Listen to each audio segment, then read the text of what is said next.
of Ronald Reagan, 1986. So what happened is during that time, there was actually a defect in the spaceship. Okay, because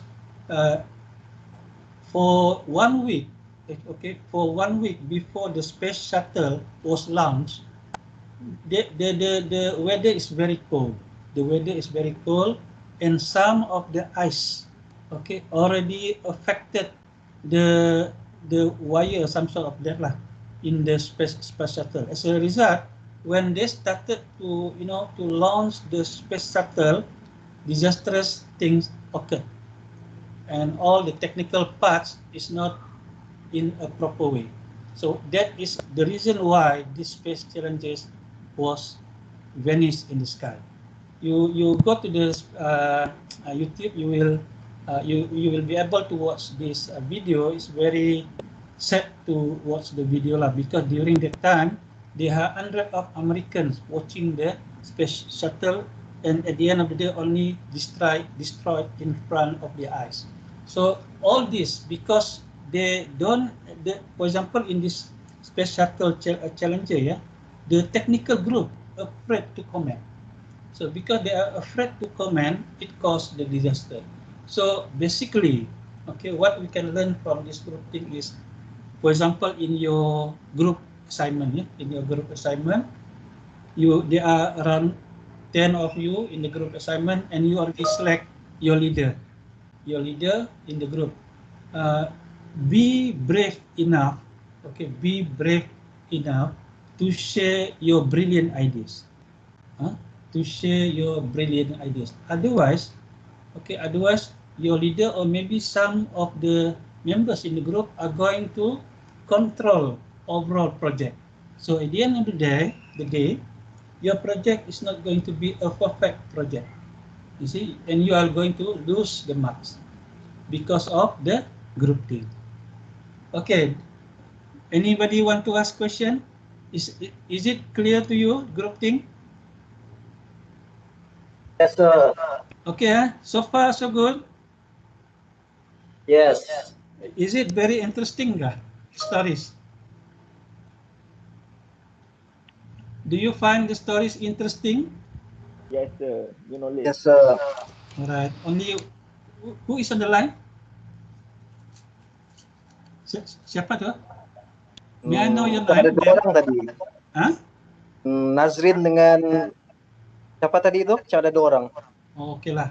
So far saya dengan nama-nama yang suara-suara yang sama saja ya. So it's okay, no problem. I'm not going to punish the rest of you. But if I ask you question, just reply ya. Nobody will recognize you. Different with me. Everybody is looking at me because I'm opening my video kan. So that you are in the advantage side to reply. So okay, let me proceed with the next slide ya. So baru nak masuk kita punya lesson kan. But believe me that whenever I start ice breaking, that ice breaking part is the most important one. Okay, the rest that follow the ice breaking part, what do you learn, is actually the theories. But that first minute, that first hours when I story with you about group thing, that is the practical things. That is what is about the lesson that you are going to learn in the rest of the hours. Yeah. So in team communication, there are 5 learning objectives I'm going to share with you. I'm going to share with you on actually how to, what are the stages in the performing teams. Yeah. Okay. Just ignore the inside the stages for high performing. I forgot to erase that one. Yeah. And behavior of effective teams, and then distinct styles of leadership, approaches to making the team decision, and virtual teams. Okay, just ignore the remaining one. Yeah? For example, number 1, stages, get a modern PowerPoint. That one I forgot to erase. Yeah, so that one you no need to remember. So we go to stages of forming teams. Basically, when we form teams, we need to understand the philosophy behind establishing a team. Yeah, so the team actually. The reason the nature of teams is actually we form team, we establish teams because we have some purpose to reach or to accomplish your purpose. Some people form team because they want to achieve specific tasks. So that is called task forces. And then some people organize teams because they want to handle something, some event. So this one we call it committees. Task forces, for example, nowadays there are many task forces on COVID-19, and for committees it is like the the ordinary committees. Okay, for example, you want to arrange CSR project. That is what we call forming a committee. We want to organize singing competition. That is committees. So that every team, the purpose is to they have some purpose to achieve, and also these teams are actually composed of whether they are cross-functional or virtual team. Cross-functional here referring to, for example, I take the real cases. For example, COVID-19. We have this team in UMS COVID-19. So inside this COVID-19 team, they are expert from medical, expert from news, expert in economy, and so on. So all these people we call them cross-functional teams, because they are bringing with them their specific expertise in the team. Yeah. Virtual team is like what we have now, even though we are doing classes, but basically this is a form of virtual team in which we connect to each other, to one another, using the technology without being physically attending the place where actually we're supposed to have meeting. In group formation stage, there are 4 stages. One is forming. Of course, forming means when you form the team. You form the team. And then storming. Storming means actually you brainstorm. What are you going to do? Okay. For example, your CSR group. After you form 10 students in your group, then you start brainstorm, discuss what are you going to do. So that is storming. And then norming. Norming here, the practical example is that, for example, you are planning to do CSR at Rumah Anak Yatim or orphanage. So the norming is what? The norming is how actually you are going to be sympathized to this orphanage.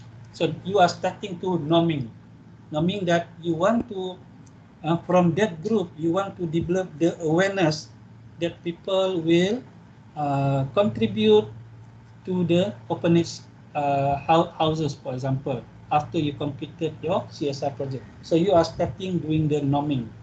Okay, and for forming, of course, when you already prepare, ready everything, and then you want to do the CSR project. So that is a performing. Basically, in forming a team, there are 4 stages: forming, storming, norming, and performing. I already upload the link in Smart 3V. In Smart 3V, please look at the video. Very good video. Lord of the Rings. I believe all of you are Lord of the Rings. Semua kamu ni student Lord of the Rings, because I think you grow up with this movie, right? Lord of the Rings. My time and Seujin different. Your time is Lord of the Rings time. Our time is not Lord of the Rings. My time is Ultraman, 70s. So this is a good video in which it clearly stated, clearly show you how actually forming a group took place. Yeah, very good video. So please look at it, and I put that you may discuss with your tutor in the class. You may discuss among you, so Ujin may observe you all. Okay, please, I already asked Ujin just now that in the class tutorial, please take a minute for the student to discuss about question or assignment that I gave in class. For example, this is one of the example lah. So in the tutorial, maybe 1 or 2 or 3 of you just brainstorm. Everybody listen what actually you have learned from this video, in which I posted there which stage is the hardest one? Forming, or storming, or norming, or performing? You decide. And why you choose? For example, you say storming is difficult one. You just discuss, you just justify your answer why storming is the most difficult one. That's example of how actually we apply things that we learn in lecture in the tutorial class. But for the rest of the tutorial, you may do your CSR project. In forming a team, there are two basic things that we have to observe. Yeah, one is team culture. Okay, team culture here refer to how actually the team that you are forming is going to achieve the goals. What are the cultures? Usually this culture is developed because of the leader. So that's why when you form a team, make sure you elect the right leader. During my time, different tau. During my time, when we form a team, somebody will push me from the back. When somebody pushed me from the back, my lecturer thought I volunteer for the leader, but actually I did not volunteer because somebody pushed me from the back.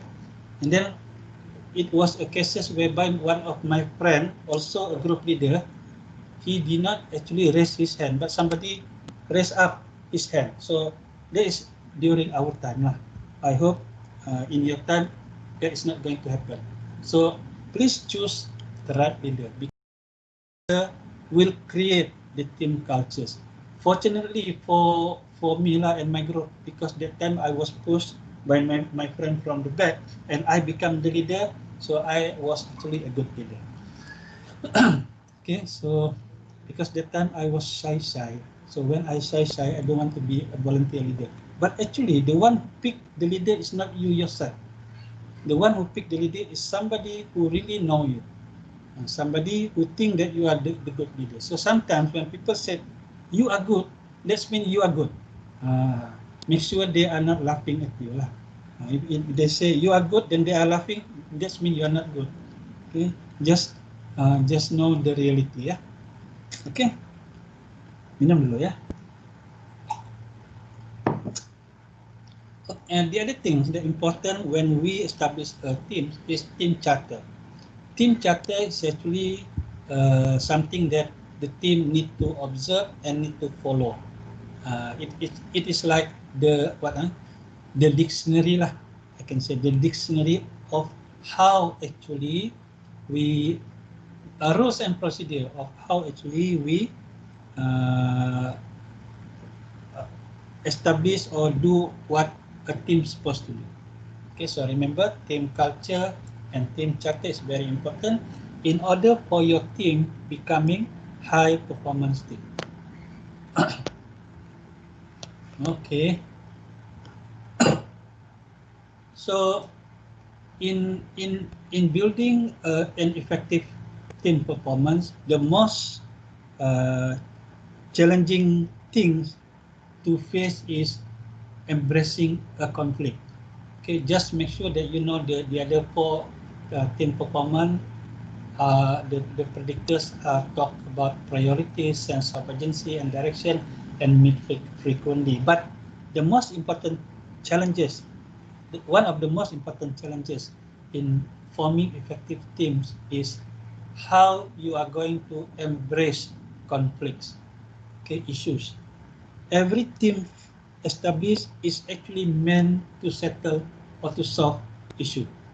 Okay, so that means when immediately when you form a team, that means you are going to face conflict. For example, CSR. I always relate to CSR. Yeah. Why do you need to do the CSR group? Because Sir Ujin and I gave you assignment, and this assignment amounted to account for 40% of your overall marks. So the conflict is how are you going to score? How are you going to score?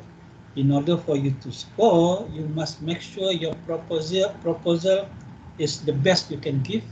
You must make sure that everybody is working toward the same goal. nobody is driver, nobody is passenger, everybody is driver. So all this will contribute to conflicts. So you must try how to deal with that conflict. And in this slide, I brought up the terms embrace conflict. Means that don't run away from conflict. Okay, don't run away from it. You embrace conflict. You have the conflict. But make sure when you start with big heart, at the end of the day, you will put it close into your heart. So that is actually embracing conflict. Yeah. So in embracing conflict, you must welcome new ideas. Welcome new ideas. I put 3 terms there. I believe that you can understand well. For example, inherent diversities, you are going to encounter people with their originality. Inherent diversity means some people, they talk because they is how they grow up. They talk like that because they grow up like that. So this is what we call traits, inherent diversity. So when we encounter people like this, we must think on the perspective of their side. Don't evaluate people on our perspective. Okay, try to evaluate people on their perspective. Look at how actually they came up with the ideas. Don't straight away argue with them. Yeah, because at the end of the day, when you start understanding the way they understand things, you are going to compromise. You are going to compromise ideas. At the end of the day, conflict is no longer there. And also acquired diversity, you must look at people based on not only how they grow up, but how actually they gain experience. Some people, they develop attitude, they develop their traits because the way they being grow up. But when they grow up, they work or they mingle with people, they gain experience. So these are kind of people who we call acquired diversity. Okay, so we embrace them based on their experience. And 2D diversity is the mix of together inherent diversity and acquired diversity. Embracing conflict also need us to look at different viewpoint. Okay, for example I try to think one question. Yeah. For example, which one is beautiful? Black or white? Simple question lah, simple question. Which one is beautiful? Black or white? If I ask Ujin, for example, Ujin, which one is beautiful? Black or white? Ujin will say, so Ujin, white lah. So Ujin maybe Ujin said white is beautiful. But I believe that black is beautiful. So now we have 2 different viewpoints. So how I'm going to settle down with Ujin? When Ujin already believed that white is beautiful, I believe that black is beautiful. So what happened is, in order for me to embrace that conflict, I will start to talk to Ujin. Ujin, tell me, why do you say white is beautiful? Along the explanation by Ujin, I see some similarity on my side. Actually, why I said black is beautiful is actually similar like what Ujin said, white is beautiful. We only have different opinion on color. Okay. We only have different in color, but basically, I'm referring black to one unique identity. And Ujin also referring white to one unique identity. Our difference is only on the color, black and white. So this is what we call, we open to the different viewpoint. If we discuss it, if I go against Sir Ujin, that I already started this association. But if I welcome Sir Ujin, I already made association. All right. Okay, so far okay semua? Everything is clear? Clear, Doctor. Clear. Yeah. Don't forget Yes, to drink. Doctor. Don't forget to drink. Please Yes, take water. Sip some water. Yeah. I hope this COVID-19 will be over very soon, so that you all can meet me and Seujin, yeah. Because it is very expensive to get my signature. Okay, because Seujin and I have been with student in doing CSR projects. So basically, corporate com is not the only one, but among the subject that the course that produce so many student activities. Yeah. Okay. Now I'll go to next slide.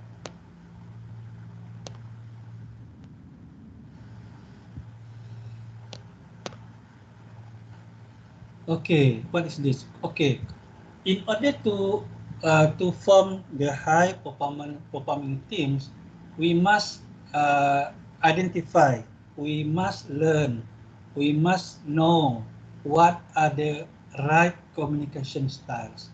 Okay, communication style here, what I'm referring to is that unless we are able to communicate with our leaders, unless we are able to communicate with the team members, we are going to have a good team, a strong team.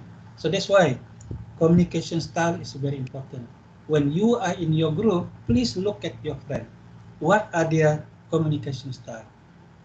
Once you learn the communication style, then you can adjust your communication style.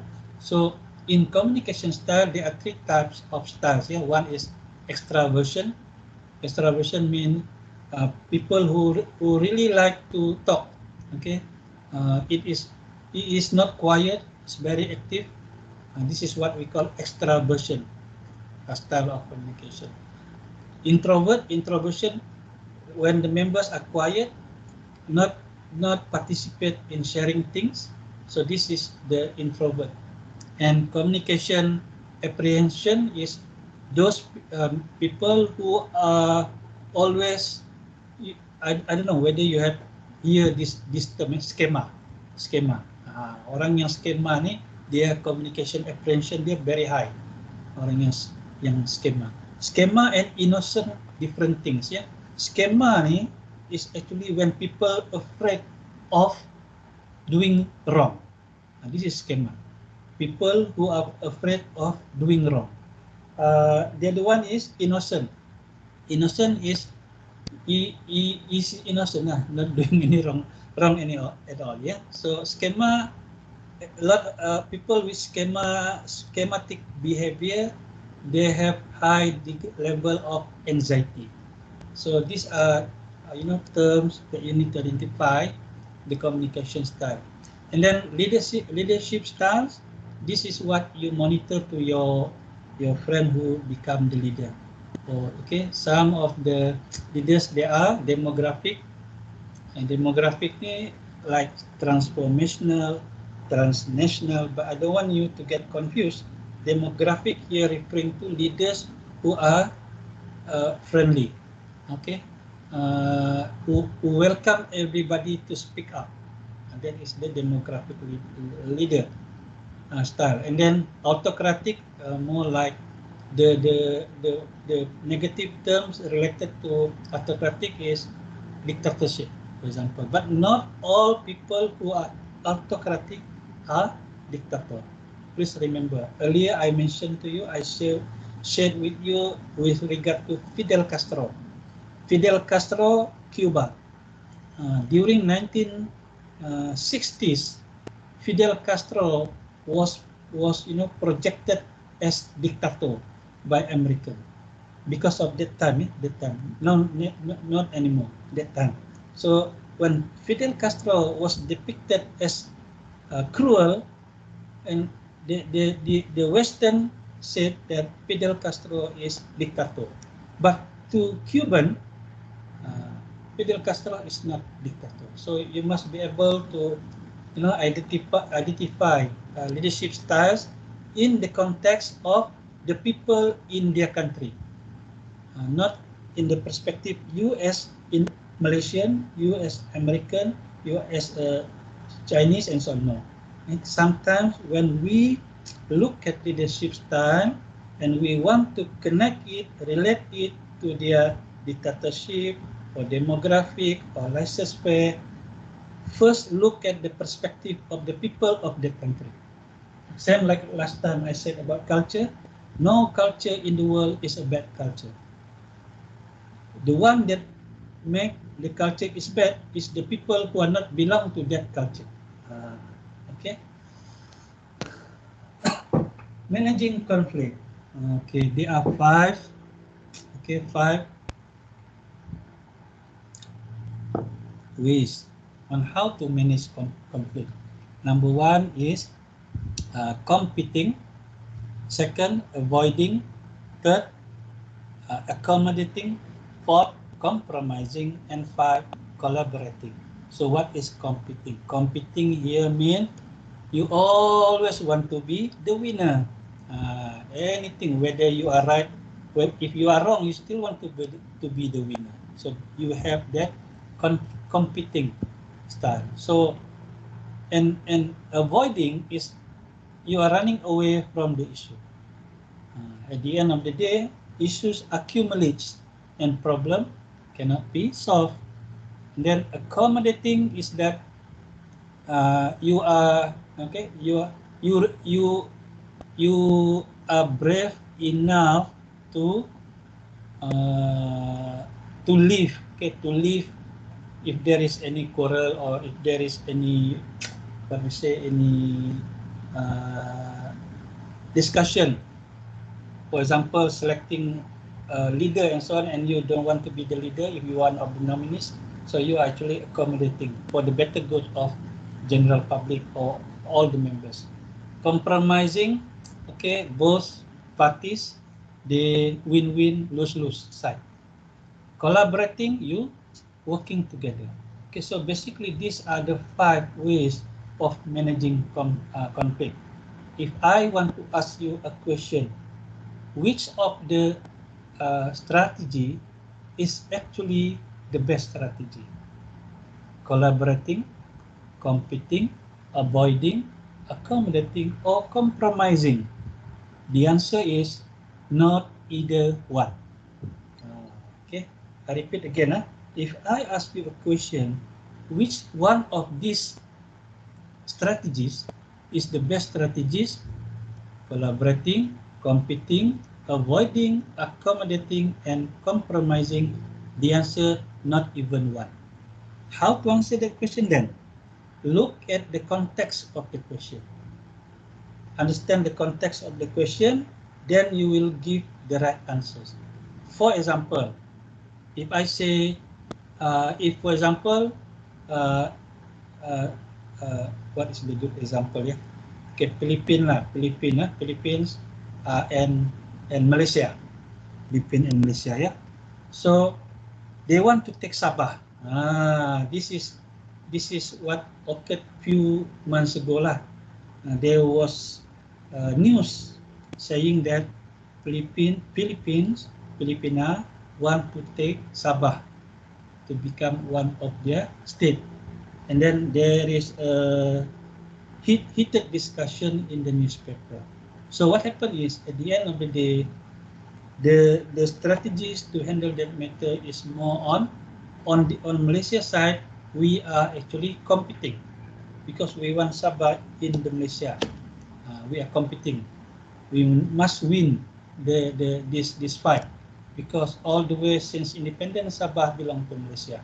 So Malaysia said they are competing, but to the Philippine side, they are not competing because they know that they don't have so many proof to say that Sabah belong to Philippines, because Sabah people do not want to be in the role of Philippines. Sabah people want to be in Malaysia. So because of that fact, Philippines a bit, they're compromising. They either compromising or avoiding. So that's why when I ask you a question, which one is the best one? Look at the context. So this is the practice, this is the theory that you can apply when you encounter issues, conflict, in whatever situation that you are facing. Yeah? Virtual teams. Now we are doing virtual teams. Virtual team. I see, you see me. I don't see you because you stop. You close your video, kan? So this is what happened in virtual team. One too many. I speak only one of me, only me. You all listen. There are 161 of you. So this is the fact of virtual team. So for class, yes. For lectures, education, yes. It's okay for lecturer to speak. The student listen. But when we have meetings, for example, when you meeting with your group, later on, everybody must open the video because there are only 10 of you. Seeing is believing, hearing is listening. Meaning to say is that if everybody is open their video, then there will be a connection between you all. So virtual team should be in video based, not close the video. So remember that when you have meeting, make sure you open your video, but make sure you wear the right attires lah, yeah. I'm not going to focus on the strategies. Yeah, you can read that, the strategies down there. It's good to read the strategies. Maybe it's going to be in the exam. And okay, so few slides before is about team formation, forming a team. Yeah. So for this slide and so on, I'll be sharing with you on how actually to run effective meeting. So I already uploaded the link, and also I asked Ujin to upload the link in your Telegram. You better watch this video. Yeah, this video show you actually how effective meeting is conducted. Okay, very good video, simple one. And my question to you for this exercise, in which you can discuss in your tutorial, is up to Seujin, yeah? Or you discuss among you, because just for your information, yeah, all for the exam, yeah, I've also take some of the content from video in the exam. So that's why when I show you the video, you must watch the video, because the test and the exam maybe 1 or 2 or 3 questions from the video. So better you look at the video. Not only I'm referring to the textbook, but I'm also referring to the video, because that video is related. For example, last week you watched many video on culture, right? Which are very interesting video. So my question here is, what actually the minimum numbers to run a meeting? Do you have anything? How many people? What is the minimum number of people to have a meeting? Okay, please answer. I want to listen to some of you answer. How many? What is the minimum number? Anybody? 5. Hello, sir. 5. What else? 3. 3. 2 What or else? more. Huh? 2 or more. Minimum number. 3. Okay, people. some say 3, some say 5. What else? 2. 2. 37. 2. 2. The minimum number to have a formal meeting is, okay, some of you say 3, 4. What else? 2. 3. 3, yalah, 3 sudah, 5 sudah, 4 sudah, 2. 2. Okay.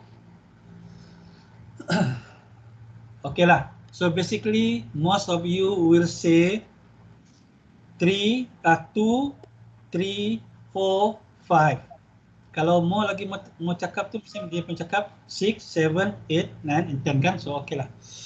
So the minimum number, I believe that the minimum number that most of you will say is either 3, 4, or 5. The answer is 5. Why 5? That is the question. Why 5? Okay. The reason because you need to watch that video. If you watch that video, then you understand why 5 is minimum. Indirectly, the video said 5 is minimum. But if you look for dialogue in that video, you will not find 5 minimum. But if you look at the numbers of the participant in the meeting, the way they speak, what they do, you will know the answer is 5.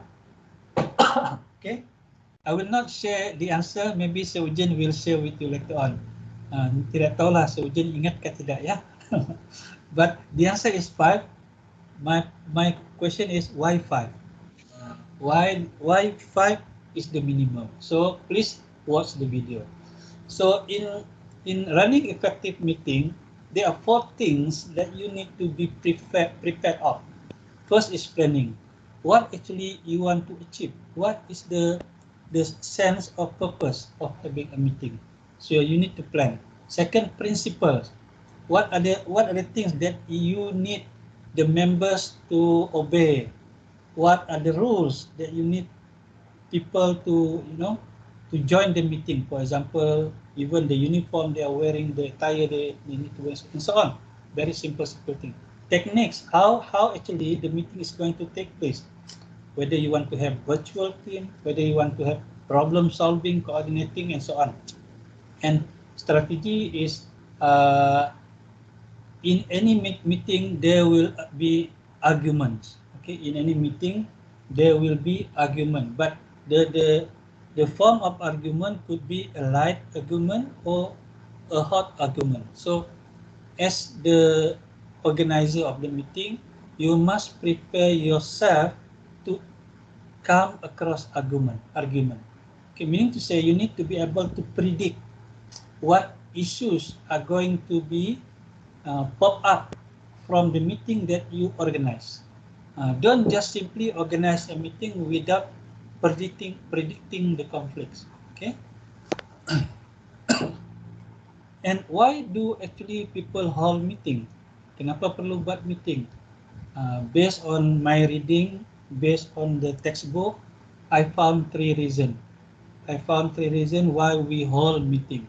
Number 1, invigorating. Invigorating means just imagine you have class. You register as student. Okay, just imagine you register as a student, but there is no class. Do you feel satisfied you are student? No, because as a student you must go to a class, and that class is actually a meeting. Like example, now we are in class, we are actually doing a meeting in somewhere. We are doing the meeting. So meeting is basically to refresh ideas, to make us more energetic, to make us to appreciate what life is, to make us feel proud to be in university and so on. So in the organization, so it is actually an invigorating experience. So that's why we have meeting. Secondly, we want to share ideas.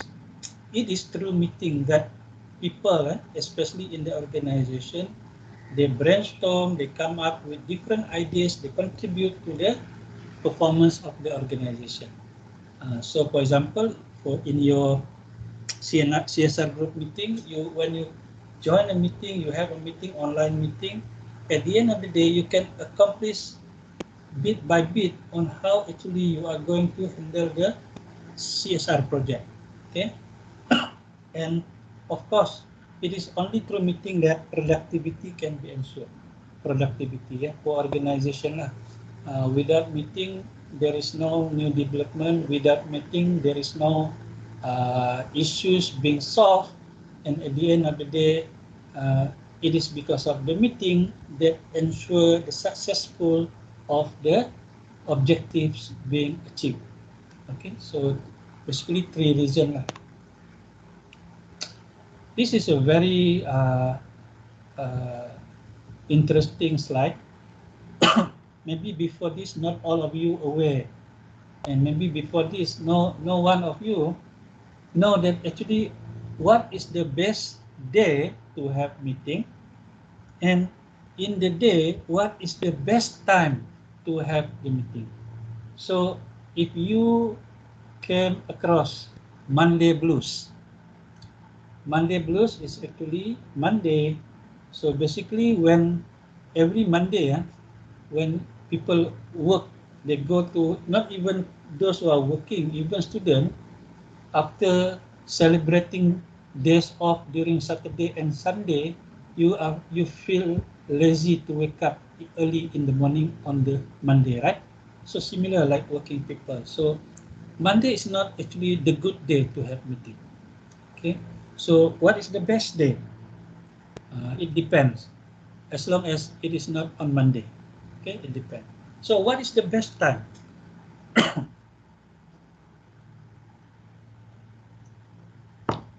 If you look at the slide, the best time is 10 o'clock to afternoon. Why not 8 o'clock? If you have meeting 8 o'clock, you have to come out from your house going to KK at 7 or 6 o'clock in the morning. Jam, traffic jam, and so on. So this is one of the reasons. Why not 2 o'clock? Because people going out for lunch, and then at 12 or 1 o'clock, that when they return by 2, they are not yet arriving at the office. Why not at 4? Because people thinking of home already. So there are many reasons why not this one, but and the best time is 10 o'clock in the morning. Okay, so when you want to have a meeting, okay, immediately say we meet tomorrow at 10 o'clock. Make sure everybody is at home. If you're going out, you will be fined 1,000 ringgit for not wearing the mask and so on. Yeah. Okay, so far semua okay. How is everybody? Good, good. Okay ya. Okay, Semua semua boleh paham kan? Semua paham? Do you understand? Very clear? Sir. Very clear. Alright. My voice clear or not? Yes, sir. Yes, sir. Alright. Yeah. Okay. So now we go to the next slide is on the types of meeting. Actually, if you read many books, if you read many textbooks, there are more than 2 types of meeting. But what I want to share with you here is the two most the two meetings that most people involved in. Okay, one is coordination meetings. Nowadays we have this task force on COVID-19.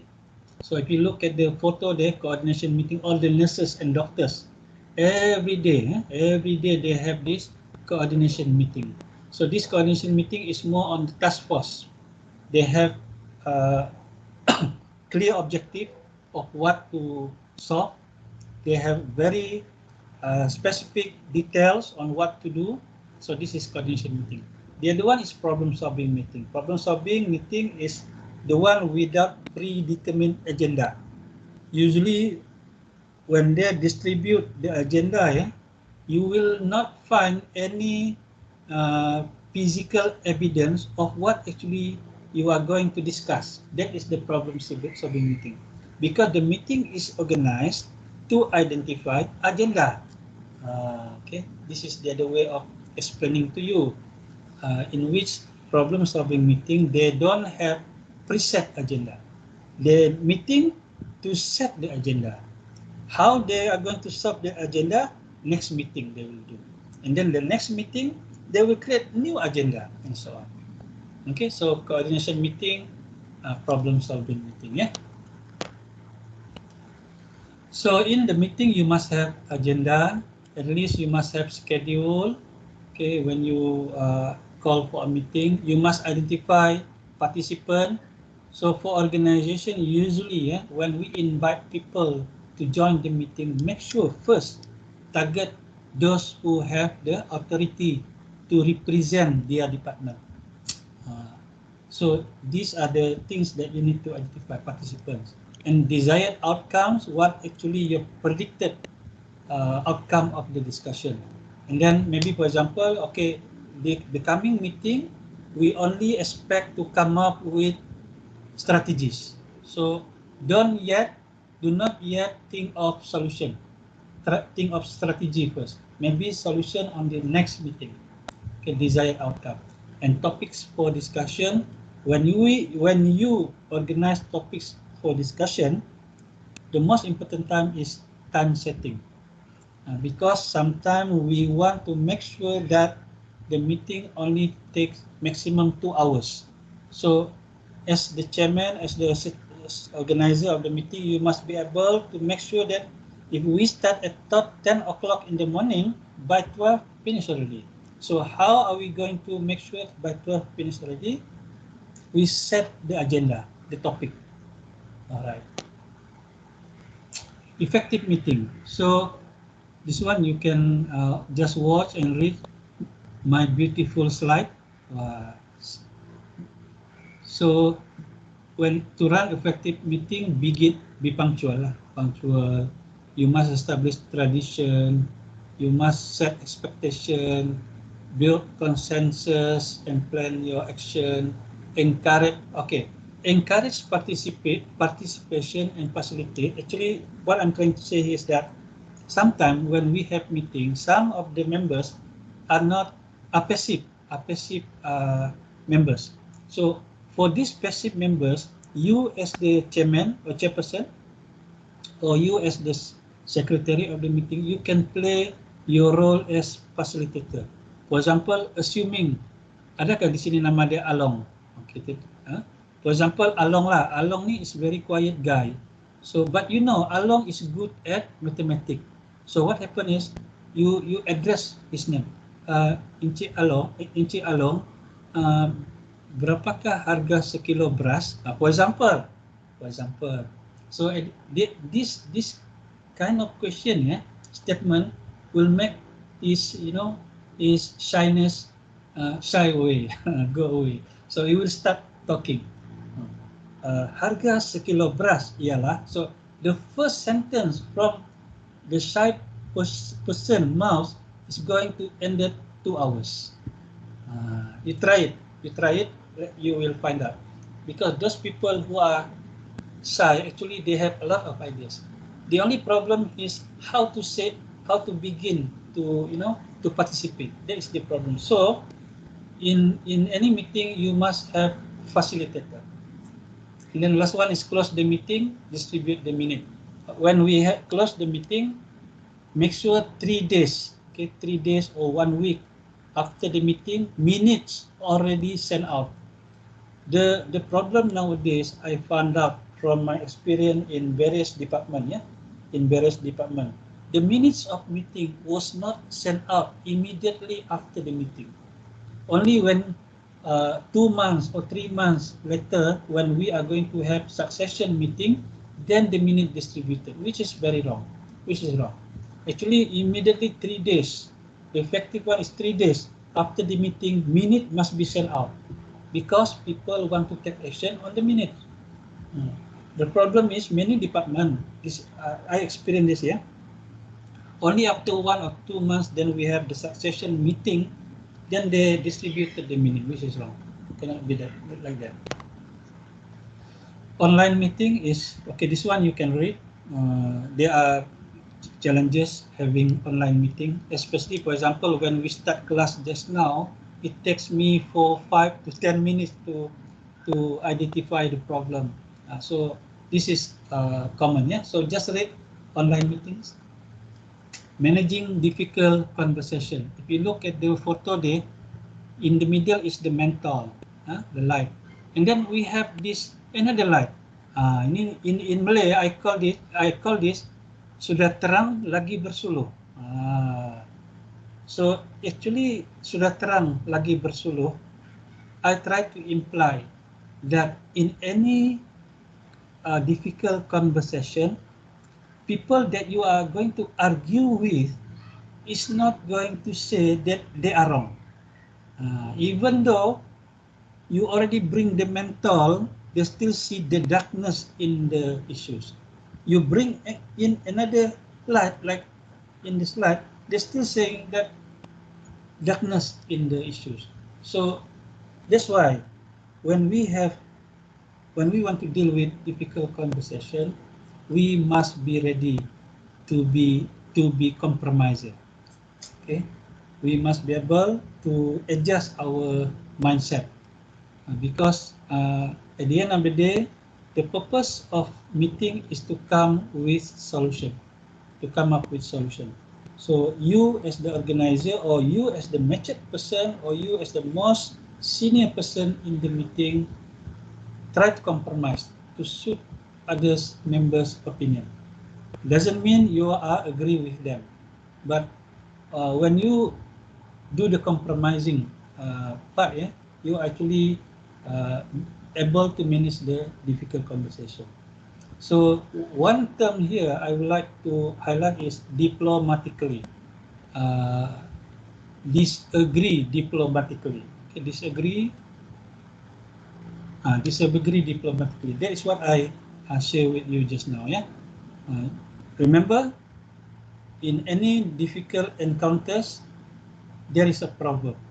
Sudah terang, lagi bersuluh. So that's all for my class this week. Sudah terang, lagi bersuluh. I always ended up with will, knowledge, and skills. This is my motto in life. Where there is a will, there is a way. In order for us to be in our best position, we must find a way. How to find a way? We must have knowledge and skills. Thank you very much. That's all from me. Do you have any question before I leave this class? Everybody is okay? Are you happy today? Okay, sir. Okay. Yes. Is there anything that you want to ask? By the way, thank you very much to all for filling up the questionnaire in the Google form. I'm going to come up with another Google form after this. Please be happy to fill up the Google form, because I need to have every time we have class, I will ask you your feedback on any issues that I'm going to raise up in the Google form. Just make sure, take your time, not necessarily you complete today, but make sure you complete, because I'm compiling.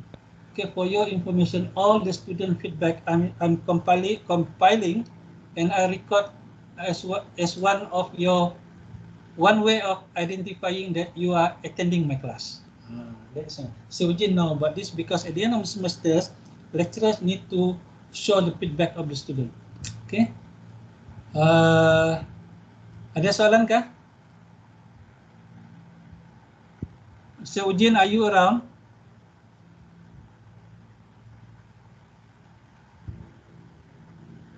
So Ujin, are you around?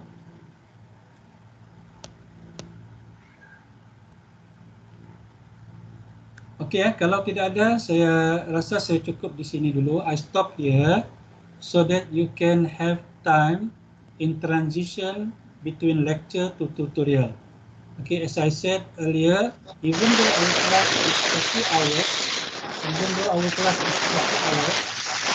I stop with